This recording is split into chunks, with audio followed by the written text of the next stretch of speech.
নমস্কার, আমি রিম্পা, ঘরকন্যা রিম্পার চ্যানেলে তোমাদের সকলের স্বাগতম। আজকে আবারও একটা নতুন ভিডিও নিয়ে আসলাম তোমাদের সাথে অনেক গল্প করার জন্য। আজকে মেঘের অবস্থা খুবই খারাপ, তো আজকে ভাবলাম একটু তালের ফুলুরি বানাবো। তো যেমন ভেবেছি তেমন কাজ, সেই মতো বাড়িতে আসলাম।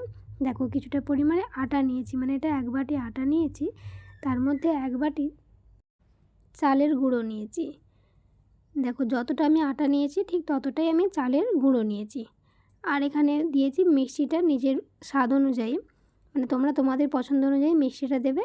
আর দিয়েছি কিছুটা নারকেল কোড়া, আর দিলাম একটু নুন, আর দিলাম মৌরি, যে মৌরি আমরা খাই তো সেই মৌরি, আর দিলাম খুব কম মানে হাফ বাটির মতো সুজি। আর এই তালটা আমাকে দিয়েছিল আমার বাবার বাড়ি থেকে, মানে মা পাঠিয়েছিল। তো সেই রকমই অনেক দিন থেকেই ফ্রিজে ছিল, 4-5 দিন হয়ে গেল। তো ভাবলাম তাল ফোলারু বানিয়েই নিই, নাহলে খারাপ হয়ে যাবে আবার। তো সেই ভেবেই তালটাকে বার করে আজকে ফুলারু বানানোর জন্য পুরোই রেডি হয়ে গেছি। আমি অনেকবার ফুলারু বানিয়েছি, কিন্তু তার থেকে দেখলাম আজকে যে নারকেল কোড়াটা দিয়েছিলাম, নারকেল কোড়া দেওয়ার জন্য কিন্তু সত্যি খুবই টেস্টি হয়েছিল। তাই তোমাদের বলি, যারা এমনি শুধু তালের ফুলারু কিংবা এমনি লাউয়ের ফুলারু বানাও, তারা কিন্তু একটু নারকেল কোড়া দিতে পারো। নারকেল কোড়া দিলে কিন্তু দেখবে সত্যি খুব সুন্দর খেতে লাগে। মানে আমি যেহেতু এটা ফার্স্ট টাইমই দিয়ে বানালাম, আমার খুবই ভালো লেগেছিল, তাই তোমাদেরকে বললাম তোমরাও একবার দিয়ে বানাতে পারো। আর এখানে দেখো যেহেতু সুজি দেওয়া আছে, চালের গুঁড়ো দেওয়া আছে, তো সেই জন্য বেশি করে একটু পরিমাণে আমি জল দিয়ে এটাকে খুব ভালো করে মাখিয়ে রাখবো। মানে এই মণ্ডটা আমার যেন খুব পাতলাও না হয় এবং খুব টাইটও না হয়। যেহেতু সুজি দেওয়া আছে, একটু ভালো করে বেশি করেই জল দিচ্ছি, যাতে সুজিটা ফুলে দ্বিগুণ হয়ে যাবে এবং ভালোভাবে সেট হয়ে যাবে। দিয়ে ঢাকা দিয়ে রেখে দিচ্ছি। দেখো তো কিছুক্ষণ পর ঢাকা, মানে প্রায় আধ ঘন্টা রেখে দিয়েছিলাম। তারপর এটা খুললাম, খুলে এটাকে খুব ভালো করে আবার মাখিয়ে একবার নেবো। তার আগে দেখে নিচ্ছি সুজিটা ভালো করে সেট হয়েছে কিনা, আর আমার যে ব্যাটারটা আমি বানিয়ে রেখেছি এটা ঠিকঠাক হয়েছে কিনা।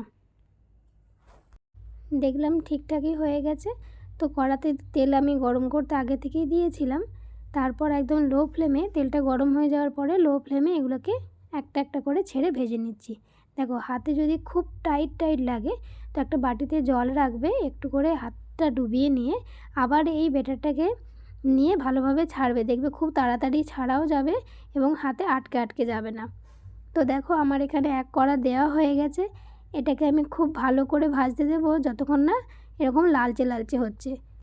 লালচে লালচে হয়ে যাওয়ার পরে দেখো এদিক ওদিক পাল্টে আমি ভালো করে নেড়ে নিচ্ছি। মানে এক পাশটা হয়ে গেলে আবার উল্টে পাল্টে অন্য দিকটাও ভালো করে ভেজে নিচ্ছি।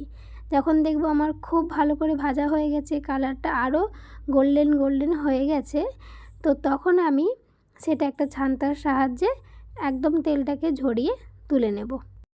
দেখো আমার এখানে এগুলো হয়ে গেছে পুরো একদম গোল্ডেন কালার, তো আমি সেই জন্য এগুলোকে তুলে নিচ্ছি।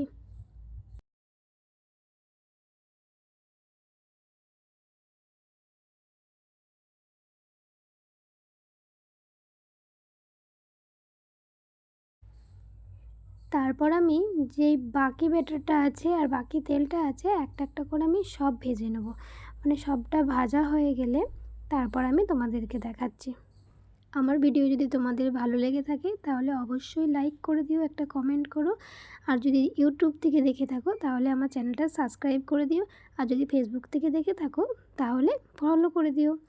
আর দেখো যতটা বাইরে থেকে সুন্দর হয়েছে ভিতর থেকে কিন্তু ততটাই নরম। তো আজকের ভিডিও এখান পর্যন্তই, দেখা হবে আবারও একটা অন্য ভিডিওতে। টাটা।